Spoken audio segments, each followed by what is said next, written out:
د نیمروز ولایت په دلارام او خاشرود ولسوالیو کې د ځمکې لاندې اوبو د زیاتوالي او د کرنیزو ځمکو د خرابوالي په موخه لسګونه وړې پروژې پیل شوي. سیمه ییز چارواکي وایي چمتو دي چې د دغو پروګرامونو په پلي کولو له مرستندویه بنسټونو سره همکاري وکړي.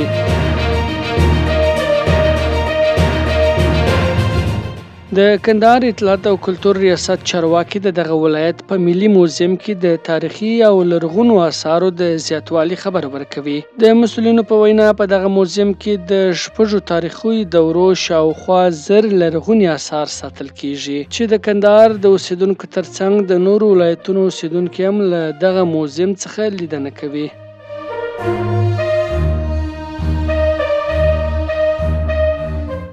د ازموینې ملي اداره د 1402 لمریز کال د کانکور پایلې اعلان کړې. د سږ کال کانکور عمومي اول نمره د فراه ولایت اوسیدونکی محمود د عبدالجمیل زوی دی چې 359.14 نمرو په اخیستلو سره عمومي اول نمره اعلان شو. نوموړی د کابل ابو علي سینا طبي پوهنتون عمومي څانګې ته بریالی شوی.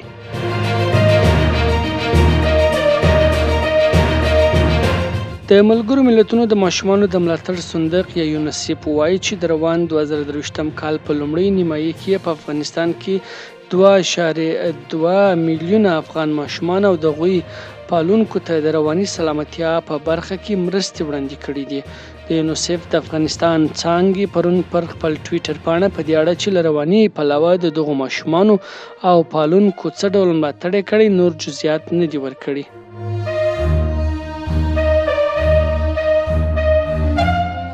د قطر د بهرنیو چارو وزیر محمد بن عبدالعزیز الخلیفي د افغانستان لپاره د چین له ځانګړي استازي یو شاینګ سره کتلي دي. د قطر د بهرنیو چارو وزارت په یوه خبرپاڼه کې ویلي چې د دواړو لورو د یوه سوله ییز او باثباته افغانستان لپاره د دوه اړخیزو اړیکو همغږي او همکارۍ پر پیاوړتیا ټینګار کړی دی.